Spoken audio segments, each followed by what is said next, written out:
Hey everybody, Tony D and Little Joan on the Piney podcast. Smash like and subscribe. Thank you for smash liking and subscribing. You are what makes this channel great.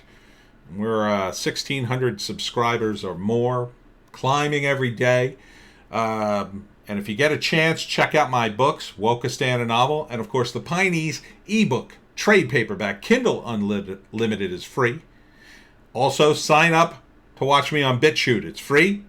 And it's very necessary because I'll probably be kicked off for my various political views. Now, the beer virus. Big news. Well, this isn't the big news, but I'll get to it. So we got like over 500 cases today. I think about a dozen deaths. Murphy's freaking out because the transmission rate went from 1 to 1.14 or something. His imaginary numbers. But lots going on. He added 3 more states to the quarantine list. 34 states. You might as well just quarantine the rest of the country, Murphy. You might as well turn us into the East Coast North Korea and put walls around the city. The state, I mean, it's ridiculous now. Puerto Rico, too. So come to New Jersey. Stay here 2 weeks at least, or else you're not going to get to see anything. But there's hope. Kanye West is on the presidential ballot in New Jersey. So finally, you have an alternative other than the Democrats and other than Trump. You don't have to like Trump. Just don't vote for Democrats. I'm begging you not to vote Democrat. Vote for Kanye. The birthday party. Sounds fun. Could he really do that much worse? I don't think so. I don't think so at all. Okay. And before I get to... Let me see if I can find this thing. Yeah. I got to find this. I want to read this editorial because I think it's pretty good. But before I get to that, the big news about the virus really is about the lockdown. The thing you're going to hear in New Jersey media locally now is Fairleigh, Dickenson, did a survey saying that most people in New Jersey like the lockdown and would love to see it continue. All right? So what would you think would be a fair number of the 9 million people in New Jersey to survey to get those results? That the majority of people really like the lockdown and think it should continue. Now, would you say out of the 9 million people, 1 million people would be a good number? Would that be a good test? I'm sure it would, but that's kind of a lot of people. I don't think they have the resources to survey 1 million people. So you'd have to scale it down, right? Well, what about 100,000 people? You think that would be a good amount, 100,000 random people to survey? Still a lot of people, though. 50,000? Would that be enough people? Probably. Yeah. 20,000? Maybe. 10,000? That, to me, would be like minimum, right? You got 10,000 random people out of 9 million. That's a random sampling, to me. I know something of random sampling, only because they use it in archaeology. I was an anthropology major, but I wanted to be an archaeology major, but we didn't have an archaeology minor. But one of the things you do is you do random samplings on a dig, right? You put out grid lines, and then you only dig in certain squares, which you choose at random. So, that's a random sampling, right? So you might have grid line, I don't know, you got 50 little squares. You'd probably dig at like 3 or 4 of them, maybe 5. That's like a random sampling, right? So 10,000 to me. Okay, maybe Fairleigh Dickenson doesn't have that kind of money. You'd think maybe 5,000, minimum. 5,000 people. How many people do you think were in this survey? This wonderful survey that's being touted as, well, no, everybody loves the lockdown. Guess. 809. That's how many people they used for this survey. 809 people. And that they consider a sufficient random sampling of New Jersey. 809. In New Jersey, we have 525 municipalities.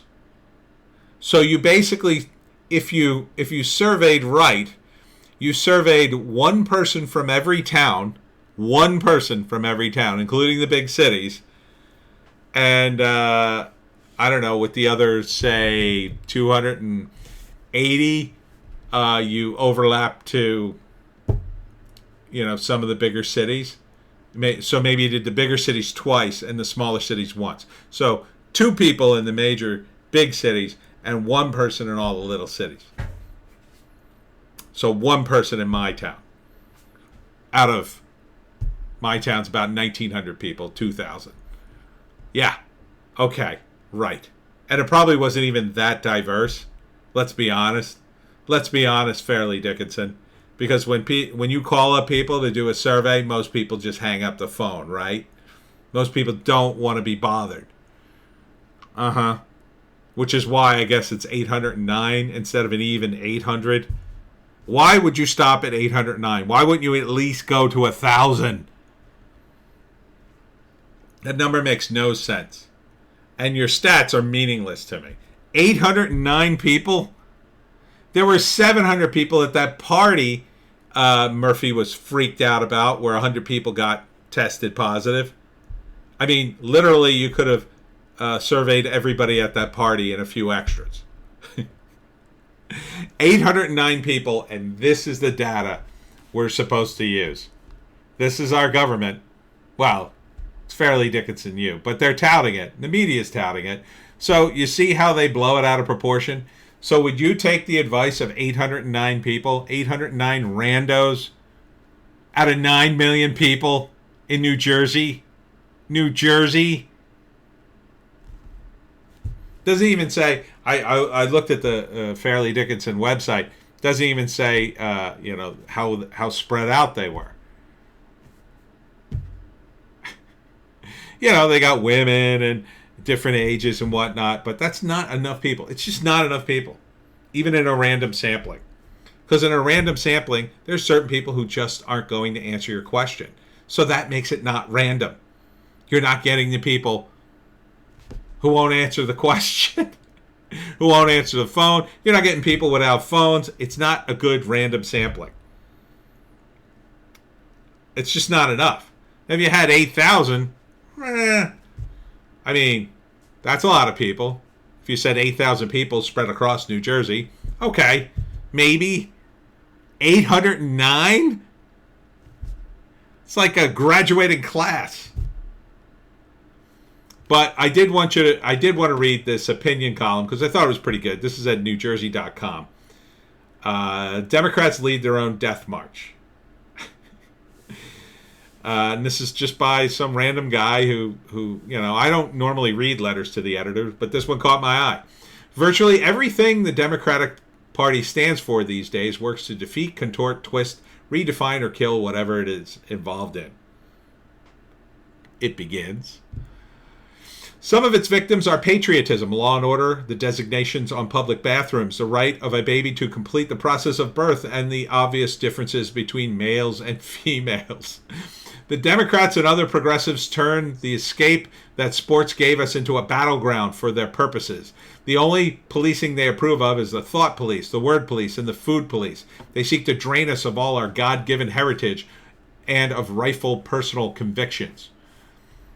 Not disagreeing with most of this. This party that claims diversity is really filled with divisiveness. They make thousands of excuses for hoodlums and anarchists. The Democrats have a candidate for president, Joe Biden, that their far-left element can manipulate. The party hides him. The press acquiesces, which raises questions about whether his brain is still nimble. They've turned the national tragedy of George Floyd's death into a political opportunity. Again, this is perverse and destructive behavior. Mobs never retreat. They will consume the country in their distorted thinking if they are allowed, and use our liberty as a license to destroy. That's how evil works. Even the sanest Democratic leaders fear the radicals and capitulate to them. They will watch the country die if it can bring them power.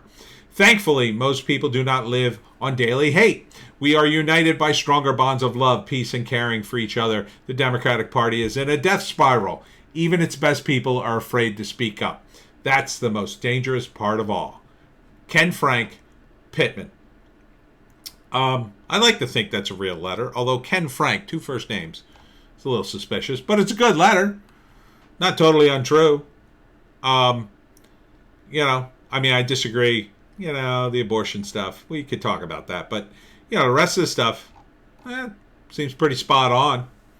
I think the Democrats are in a death spiral. I think we're on the verge of a red tidal wave. I look forward to it. I hope New Jersey goes red. I really do. I never thought I'd say that. I was a Democrat for many, many years. But, the Democrats need to be punished. They just need to be. They need to be sent such a devastating defeat that they look at themselves and finally go, oh my God, what have we done?